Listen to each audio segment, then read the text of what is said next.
नमस्कार मित्रों। डायबिटीज़ के मैनेजमेंट को समझने से पहले ये आवश्यक है कि हम यह समझें कि डायबिटीज़ को स्क्रीन कैसे करते हैं, स्क्रीनिंग के बाद इसे डायग्नोज़ कैसे करते हैं, इसके डायग्नोस्टिक क्राइटेरियाज़ क्या हैं और यदि डायबिटीज़ डायग्नोज़ हो जाए तो उसके बाद उसे क्लासिफ़ाई कैसे करते हैं। आइए इन तथ्यों को हम विस्तार से समझते हैं और इसके बाद तब हम डायबिटीज़ के मैनेजमेंट की चर्चा करते हैं। सर्वप्रथम यदि मैं आपसे पूछूं कि किसी व्यक्ति को डायबिटीज के लिए स्क्रीन करना है, अर्थात यह मालूम करना है कि किसी सामान्य व्यक्ति को डायबिटीज है अथवा नहीं, तब उसके लिए आप क्या किस विधि का इस्तेमाल करना चाहेंगे? उसकी यूरिन में शुगर की जांच करेंगे, उसकी रैंडम ब्लड ग्लूकोज करेंगे। रैंडम ब्लड ग्लूकोज का अर्थ हुआ रैंडमली, कभी भी किसी भी समय उसकी उसका ब्लड ड्रॉ करके उसमें ग्लूकोज की जांच करेंगे। OGTT, oral glucose tolerance test, यह करेंगे जिसमें ग्लूकोज पिलाकर, ग्लूकोज पिलाने के पहले उसके 30 मिनट, 60 मिनट, 90 मिनट, 120 मिनट पे 5 बार ब्लड लिया जाता है, उसमें ब्लड ग्लूकोज की जांच की जाती है। फास्टिंग ब्लड ग्लूकोज, खाली पेट शुगर की जांच करेंगे। पीपी ब्लड ग्लूकोज अर्थात भोजन के कुछ समय बाद ग्लूकोज की जांच करेंगे, अथवा फास्टिंग एवं 75 ग्राम ग्लूकोज तौलकर और उसको पिलाने के 2 घंटे बाद ब्लड में प्लाज्मा में ग्लूकोज की जांच करेंगे। अर्थात इन सब ऑप्शंस में आप किस विधि से डायबिटीज को डिटेक्ट करना चाहेंगे, यह आपको अपने मन में सोचिए और फिर हम इसमें से एक एक ऑल्टरनेटिव की विवेचना करते हैं। सर्वप्रथम बात करते हैं यूरिन शुगर की। यूरिन शुगर बहुत पहले ये एक प्रचलित विधि थी जिसमें पेशेंट के यूरिन लेके उसमें शुगर या जितने भी रिड्यूसिंग सब्सटेंसेस हैं उनकी जांच की जाती थी। तो ध्यान रहे, यूरिन में रिड्यूसिंग सब्सटेंसेस की जांच की जाती है, जिनमें कार्बोहाइड्रेट्स के अतिरिक्त कुछ और भी सब्सटेंसेस हो सकते हैं। कार्बोहाइड्रेट्स में भी केवल ग्लूकोज ही नहीं, कुछ और भी जो रिड्यूसिंग शुगर्स होती हैं वह भी इस विधि में आती हैं। तो एक तो यह प्रेसाइज नहीं है, इसमें केवल ग्लूकोज नहीं, कुछ कंटेमिनेटिंग सब्सटेंसेस या कुछ दूसरे सब्सटेंसेस भी जो इससे क्रॉस रिएक्ट कर सकते हैं, फॉल्स पॉजिटिव दे सकते हैं, वह भी आते हैं। इसके अतिरिक्त इसमें एक दिक्कत और भी है, यूरिन में ग्लूकोज कब निकलेगी इसका कोई सही क्राइटेरिया नहीं है। हम ये मान के चलते हैं, फिजियोलॉजी क्लासेस में हमने पढ़ा है कि जब 180 मिलीग्राम परसेंट के ऊपर हमारी प्लाज्मा ग्लूकोज बढ़ती है तब वो यूरिन में फिल्टर होकर आने लग जाती है। लेकिन ये आवश्यक नहीं कि 180 मिलीग्राम परसेंट एक फिक्स्ड डेडलाइन हो, उसके ऊपर हुआ तो ग्लूकोज आने लगी, उसके ऊपर नहीं हुआ तो ग्लूकोज नहीं आई। डायबिटिक्स में यह रीनल थ्रेशोल्ड जिसे 180 को कहते हैं, डायबिटिक्स में ये रीनल थ्रेशोल्ड ऊपर हो जाता है। इसका अर्थ यह हुआ कि ब्लड ग्लूकोज लेवल के ज्यादा होने पर भी वह यूरिन में फिल्टर नहीं होती। इसके अतिरिक्त कुछ सब्सटेंसेस में ये ग्लूकोज लेवल रीनल थ्रेशोल्ड नीचे होता है, जिससे सामान्य ग्लूकोज लेवल होने पर भी वह फिल्टर होने लग जाता है। तो यूरिन शुगर एक सही क्राइटेरिया नहीं है ग्लूकोज की जांच का। आज से बहुत समय पहले जब ग्लूकोज ब्लड ग्लूकोज की एनालिसिस की टेक्निक्स बहुत अच्छी नहीं थी, तब हम यूरिन शुगर को मेजर करके इसको डायग्नोज किया करते थे। वास्तव में यह बहुत हाई लेवल पे जब ब्लड ग्लूकोज होगा, हाइपरग्लाइसीमिया होगा, तब यह डिटेक्ट कर पाएगी। Random blood glucose, random blood glucose चलते फिरते कभी भी हमने शुगर की जांच कर ली, क्यों भाई? इसके प्रति इसके साथ में हम किस प्रकार से डायग्नोज कर पाएंगे?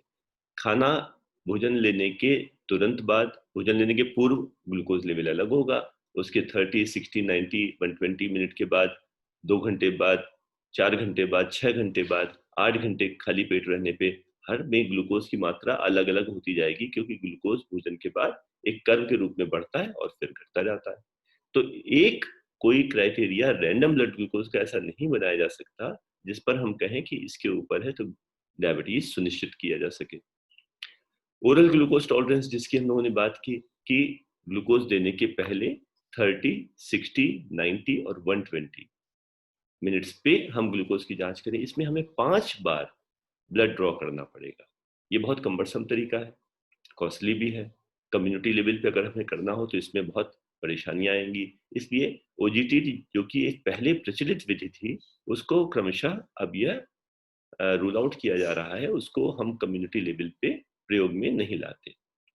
फास्टिंग ब्लड ग्लूकोज बहुत ही सरल तरीका है कि हम कम्युनिटी में गए, किसी भी व्यक्ति को हमने खाली पेट बुलाया लैब में और उसकी खाली पेट ब्लड शुगर ड्रॉ कर ली।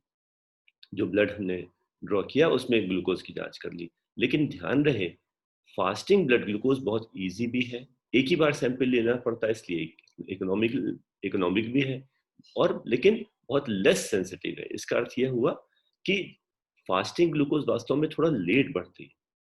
ग्लूकोज पीने के बाद जो शुगर है वह जल्दी बढ़ती है, खाना खाने के बाद शुगर जल्दी बढ़ती है। तो यदि किसी व्यक्ति को डायबिटीज हो रही है तो सबसे पहले उसको खाना खाने के बाद ग्लूकोज बढ़ना शुरू होगी, उसके बाद की स्थिति में अधिकांश केसेस में फास्टिंग ब्लड ग्लूकोज बढ़ती है। तो इस प्रकार से फास्टिंग ब्लड ग्लूकोज को अगर हम केवल क्राइटेरिया बनाते हैं तो हम काफी डायबिटिक केसेस को मिस कर देंगे। तो इस कारण इसकी सेंसिटिविटी कम हो जाती है। फास्टिंग ग्लूकोज और 75 ग्राम ग्लूकोज पीने के 2 घंटे बाद, यह एक आजकल प्रचलित विधि है जिसमें कि हम केवल 2 बार ग्लूकोज ब्लड ड्रॉ करते हैं और उसमें ग्लूकोज की जांच करते हैं। फास्टिंग, यह जैसे हमने बात की कि खाली पेट की शुगर हमने उसमें कर ली, यह लेस सेंसिटिव है, इसकी सेंसिटिविटी पूरा करने के लिए हमने बाद में कर ली। अब एक बात हुई कि फास्टिंग और पीपी शुगर, पीपी मतलब पोस्ट ट्रेंडियल, भोजन करने के बाद 2 घंटे बाद। अब भोजन का क्राइटेरिया हर व्यक्ति का अलग है, कोई 2 रोटी खाएगा, कोई 4 रोटी खाएगा, कोई उसके साथ में मिठाई खाएगा, कोई नहीं खाएगा। तो भोजन सबके अलग अलग है, इसलिए सबसे उस भोजन से बढ़ने वाली शुगर का क्वांटम भी हर व्यक्ति में अलग अलग होगा। इसलिए पोस्ट प्रैंडियल ग्लूकोज ना करके हमने एक स्टैंडर्ड बना दिया कि 75 ग्राम ग्लूकोज लोड देंगे। ये लोड हुआ, ये एक टेस्ट किया हमने एक लोड देके पैंक्रियाज को कि जब हम 75 ग्राम ग्लूकोज देते हैं उसके बाद कितनी इंसुलिन रिलीज होती है और वो ब्लड ग्लूकोज को नॉर्मल कर पाती है या नहीं। तो 75 ग्राम ग्लूकोज पीने के 2 घंटे बाद और फास्टिंग, इन दो तरीकों से हम ब्लड डायबिटीज को भली भांति स्क्रीन कर सकते हैं, जिसमें फास्टिंग सेंसिटिव कम होता है। आफ्टर ग्लूकोज वाली जो वैल्यू है वो एक पैंक्रियाज का एक स्ट्रेस टेस्ट है। पैंक्रियाज को जैसे हम हार्ट के लिए टीएमटी करते हैं, ट्रेडमिल टेस्ट, बेसल ईसीजी में कई बार प्रॉब्लम नहीं आती तो हमने पेशेंट को एक्सरसाइज कराई और ड्यूरिंग एक्सरसाइज हमने उसकी ईसीजी की कि एक्सरसाइज करते समय जब हार्ट को अधिक काम करना पड़ रहा है उस वक्त ईसीजी चेंजेस तो नहीं आ रहे। तो जो छुपे हुए चेंजेस होते हैं, माइल्ड चेंजेस होते हैं, वो प्रकट हो जाते हैं। उसी प्रकार यहाँ पे ये पैंक्रियाज की टीएमटी है, पैंक्रियाज का स्ट्रेस टेस्ट है, जिसमें पैंक्रियाज को हमने 75 ग्राम ग्लूकोज लोड किया कि इसको डाइजेस्ट करके दिखाओ। यदि उसको लेने के बाद ग्लूकोज लेवल नॉर्मल है तब ठीक है, यदि नहीं तो वो बढ़ा हुआ है। तो मित्रों, इसको समझते हैं 75 ग्राम ओरल ग्लूकोज टॉलरेंस टेस्ट, जो आजकल की एक प्रचलित विधि है, वो कैसे करते हैं।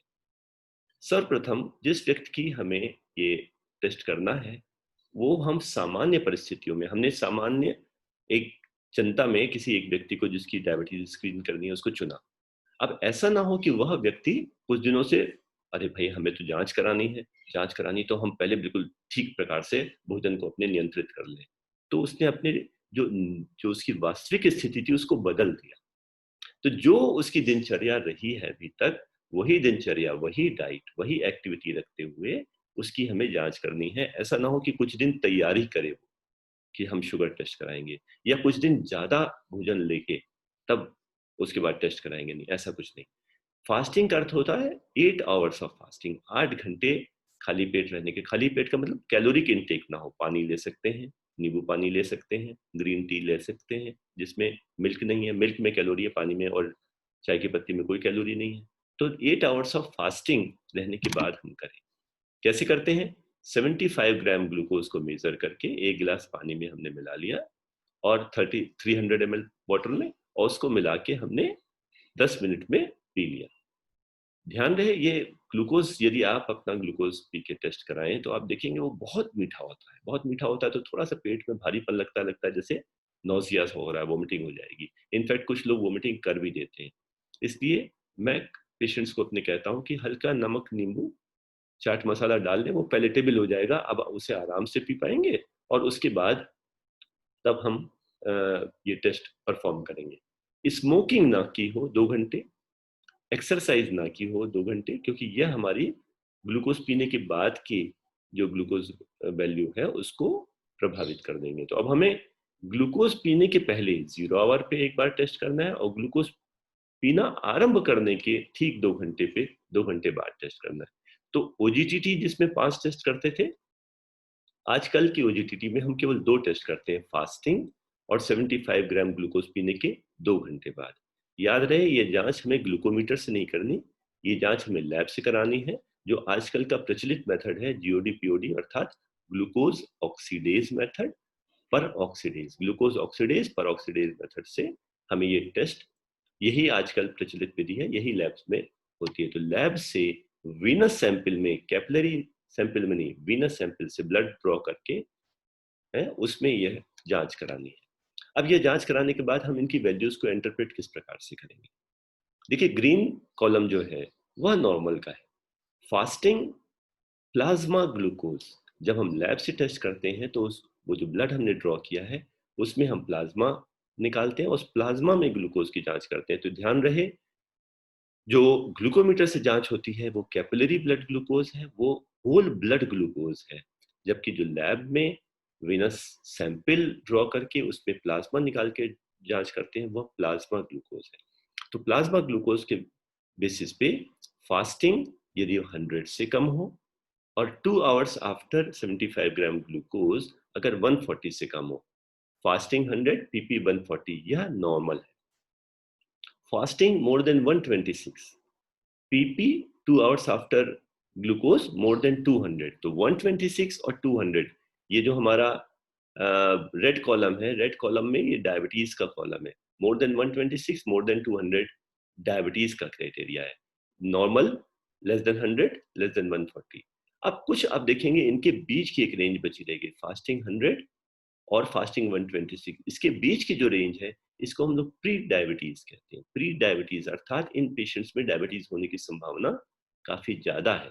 तो 100 से 126 अगर ज्यादा हो तो इसको हम कहते हैं IFG, इम्पेयर्ड फास्टिंग ग्लूकोज, कि फास्टिंग ग्लूकोज खाली पेट जो ग्लूकोज की मात्रा है वो कैसी है, इम्पेयर्ड है, वह गड़बड़ है, कुछ सामान्य 100 तक ना रह के लेकिन असामान्य 126 भी नहीं हुई, बीच की स्थिति में है।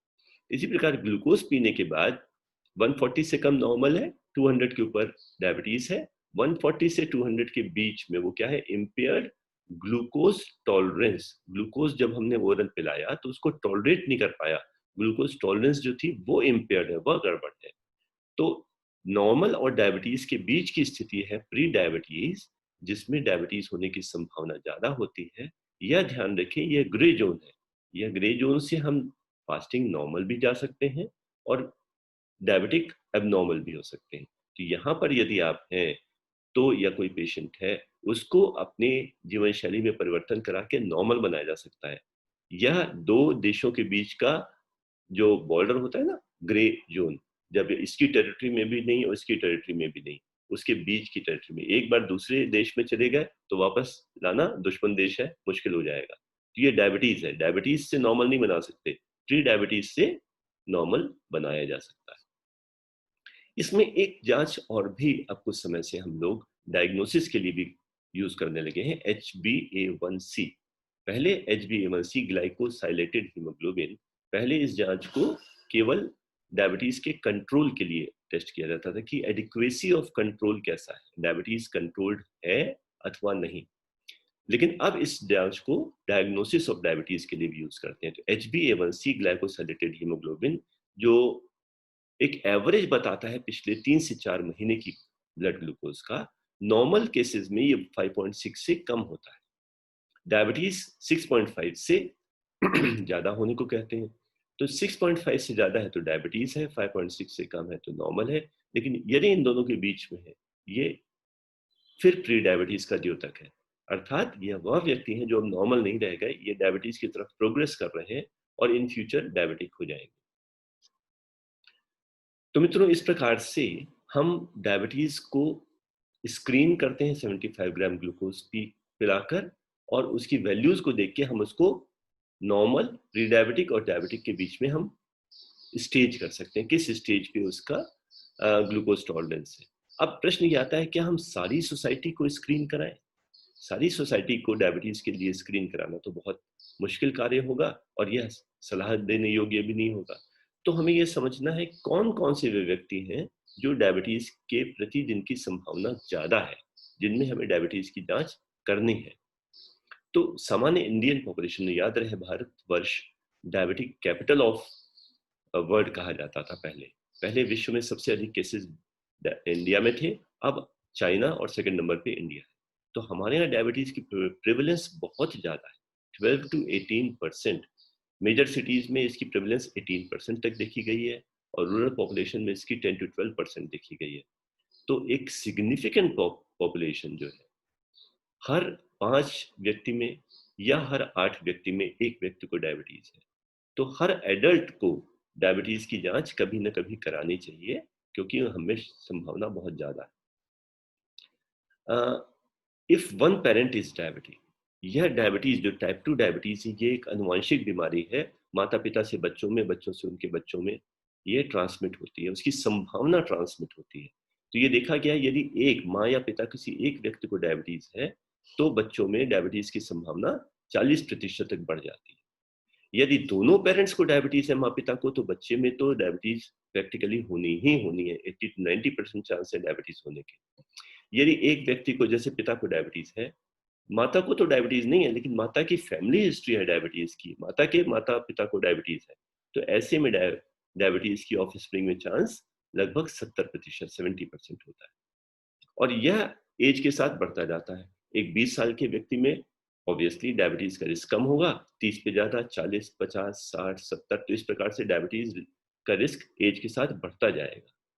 और यदि हम एक बार प्री डायबिटिक रेंज में प्रवेश कर चुके हैं, जो डायबिटीज की पहली स्टेज प्री डायबिटीज, तो वहां से डायबिटीज होने की संभावना बहुत तेजी से, बहुत तीव्रता से बढ़ती है। 5 वर्षों में 1/4 से 1/3 लोग डायबिटिक हो जाते हैं। तो यदि प्री डायबिटीज की स्टेज में है तो अगले 5 वर्षों में डायबिटीज होने की संभावना 4 में 1 या 3 में से 1 व्यक्ति को हो जाती है। तो इस प्रकार से डायबिटीज की स्क्रीनिंग करने के लिए वो लोग सर्वथा उपयुक्त हैं। नंबर 1, जो भारतवर्ष में रहने वाले हम लोग सब लोग जिनके माता पिता किसी एक को या दोनों को डायबिटीज है, या जिनको पहले कभी डायबिटीज की परेशानी प्री डायबिटीज के रूप में मालूम पड़ चुकी है। तो एट रिस्क डायबिटीज जानने के लिए एक रिस्क चार्ट, एक रिस्क टेबल, एक कुछ क्राइटेरिया, कुछ रिस्क स्कोरिंग सिस्टम डेवलप किया गया। ये बहुत एक्यूरेट नहीं होता, इसके ऊपर बहुत ज्यादा नहीं जाना है, लेकिन यह हमको यह अवश्य बताता है कि यह फैक्टर्स हैं जिनमें डायबिटीज की संभावना ज्यादा होती है। जैसे एज, जितनी कम एज होगी उतना रिस्क कम होगा। जैसे जैसे एज बढ़ती जाएगी, लेस देन 40 पे स्कोर 1 देते हैं, 40 to 50 पे स्कोर 2, 50 to 60 पे स्कोर 3, मोर देन 60 की एज पे स्कोर 5। अर्थात जितनी एज ज्यादा होगी रिस्क ज्यादा होगा। मेल्स में रिस्क ज्यादा होता है फीमेल से।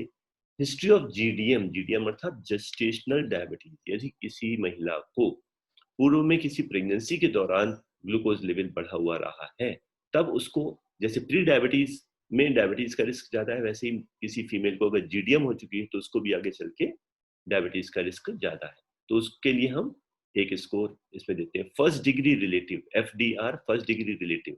अगर फर्स्ट डिग्री मतलब माता पिता, भाई बहन, बेटा बेटी, जो हमारे इमीडिएट ब्लड रिलेटिव है, अगर ऐसे ब्लड रिलेटिव्स में डायबिटीज है तो उसमें चांसेस ज्यादा होती हैं। फिजिकली इनएक्टिव, अगर हम फिजिकली एक्टिव रहते हैं तो डायबिटीज, लाइफस्टाइल डिसऑर्डर्स के चांसेस कम होते हैं। इनएक्टिव है तो चांसेस ज्यादा है। वेट, वेट एक ऐसा क्राइटेरिया है, देख रहे हैं, 0 1 2 3 4 5 6 7 8 9 10 बढ़ता चला जाएगा। जितना आप वजन बढ़ाएंगे उतना आपकी डायबिटीज की संभावना बढ़ती जाएगी। तो इस प्रकार से यदि इस क्राइटेरिया को सबके स्कोर जोड़ के हम देखते हैं मोर देन 5 आ रहा है, उसका अर्थ यह हुआ कि डायबिटीज के प्रति संभावना बहुत ज्यादा है। तो यह व्यक्ति, प्रत्येक भारतीय जिनकी एज ज्यादा है, जिनका वेट ज्यादा है, जिनकी हिस्ट्री है पहले कभी जीडीएम की या प्री डायबिटीज की, उनको, जिनकी फैमिली हिस्ट्री है उनको, या जो फिजिकली इनएक्टिव है, उन लोगों में डायबिटीज की संभावना ज्यादा होती है। और इन लोगों को डायबिटीज की जांच अवश्य करानी चाहिए। साथ ही कुछ कोमॉर्बिड स्टेट्स भी हैं जो कि लाइफस्टाइल डिसऑर्डर है, हाइपरटेंशन, हाइपरकोलेस्ट्रोलीमिया, हार्ट अटैक, या एक फीमेल्स में एक डिसऑर्डर होता है PCOD, पॉलीसिस्टिक ओवेरियन डिजीज। तो यह कुछ और कंडीशंस हैं जिसमें और डायबिटीज की जांच कराते हैं। हम लोग एक अलग सेक्शन में इसको विस्तार में डिस्कस करेंगे। तो मित्रों, इस प्रकार से जब हमने डायबिटीज को पहचान लिया, स्क्रीन किया 75 ग्राम ग्लूकोज पिलाकर, फिर उसको डायग्नोज किया कि मोर देन 126 है, फास्टिंग मोर देन 200 है आफ्टर 75 ग्राम ऑफ ग्लूकोज। हमने स्क्रीन करने के इंडिकेशंस भी समझ लिए कि किन लोगों को स्क्रीन करना है, एज के साथ संभावना, physical inactivity, obesity, family history, pre diabetes या जीडीएम की हिस्ट्री के साथ संभावना बढ़ती है, उनको स्क्रीन करना है। अब जब हमने डायबिटीज डायग्नोज कर ली, तो ये डायबिटीज कितने प्रकार की हो सकती है समझते हैं। डायबिटीज के प्रमुख 4 जो टाइप्स हैं वो कहेंगे। टाइप 1 डायबिटीज, जो कि अमूमन बच्चों में होती है। मैंने कहा अमूमन, ऑन एन एवरेज ज्यादा चांसेस हैं बच्चों में होने के। यह क्यों होती है? एक ऑटो इम्यून प्रोसेस है जिसमें हमारा शरीर हमारी ही पैंक्रियास की बीटा सेल्स के अगेंस्ट एंटीबॉडीज बनाता है, तो जिससे बीटा सेल्स डिस्ट्रॉय होती जाती है। ये एक ऑटो इम्यून डायबिटीज है जो कि अधिकतर कम उम्र के लोगों में होती है। टाइप 2 डायबिटीज, जिसमें बीटा सेल्स ठीक होती हैं, बीटा सेल्स इंसुलिन बना सकती हैं, कोई ऑटो इम्यून प्रोसेस नहीं है, लेकिन जो उससे बनने वाली इंसुलिन है ना, या तो वो कम बन पा रही है आवश्यकता से, या वो बन तो रही है लेकिन कार्य नहीं कर रही। जैसे ओबेसिटी सबसे बड़ा फैक्टर है, इनएक्टिविटी हमने पढ़ा भी। ओबेसिटी में, इनएक्टिविटी में वह इंसुलिन बनती है लेकिन कार्य नहीं करती। तो या तो इंसुलिन कम बन रही हो लेकिन ऑटोइम्यून कारण ना हो, या इंसुलिन बन रही हो काम ना कर रही हो, तब इसे टाइप 2 डायबिटीज कहते हैं। इसको हम जीडीएम को हम बाद में बताते हैं। Other specific types of diabetes, जो कि टाइप 3, जिसके लिए टाइप नहीं कहा गया है लेकिन ये 3rd नंबर पे है, या तो कुछ इनहेरिटेड डिसऑर्डर्स, जो कि जीन डिसऑर्डर्स, जैसे मोडी, जिसमें एक बहुत कॉमन है maturity onset diabetes of young, जो कि इनहेरिटेड डिसऑर्डर होता है, या पैंक्रियाटिक डिसऑर्डर, पैंक्रियास में होने वाली परेशानी, जैसे रिकरेंट पैंक्रियाटाइटिस। जब पैंक्रियाटाइटिस बार बार हुई तो उसने पैंक्रियास को डैमेज करती गई वो, और बीटा सेल्स भी डैमेज हो गई, तो इसके कारण से होने वाली डायबिटीज, या पैंक्रियाटेक्टमी कर दी गई, कार्सिनोमा पैंक्रियास हुआ, पैंक्रियास निकाल दिया, सिस्टिक फाइब्रोसिस हुई, पैंक्रियास की और प्रॉब्लम्स जिसमें पैंक्रियाटिक फंक्शंस खराब हो, एक्सोक्रीन पैंक्रियास खराब हो, साथ साथ एंडोक्रीन भी धीरे धीरे खराब होता जाएगा, या किसी ड्रग के कारण से, जिसमें बहुत कॉमन है ग्लूकोकॉर्टिकॉइड्स, किन्हीं केमिकल्स के कारण से जो कि आजकल बहुत बढ़ते जा रहे हैं केमिकल के यूजेस के साथ, हार्मोन्स के कारण से। याद रहे, सारे हार्मोन्स एंटी इंसुलिन है नेचर में, इंसुलिन के अगेंस्ट काम करते हैं। तो कोई भी हार्मोन, थायराइड हार्मोन बढ़ा, डायबिटीज की संभावना बढ़ा देगा, ग्रोथ हार्मोन, ग्लूकोकॉर्टिकॉइड्स, जो हमारे गोनेडल हार्मोन्स, इन सब की एबनॉर्मल मात्रा जब हो जाती है तो वह डायबिटीज की संभावना को बढ़ा देती है। तो इस प्रकार से हार्मोन इंड्यूस्ड डायबिटीज यह एक और हुआ, जो कि डायबिटीज को इन सब क्राइटेरिया में, इन सब टाइप्स में हम 3rd में रख सकते हैं।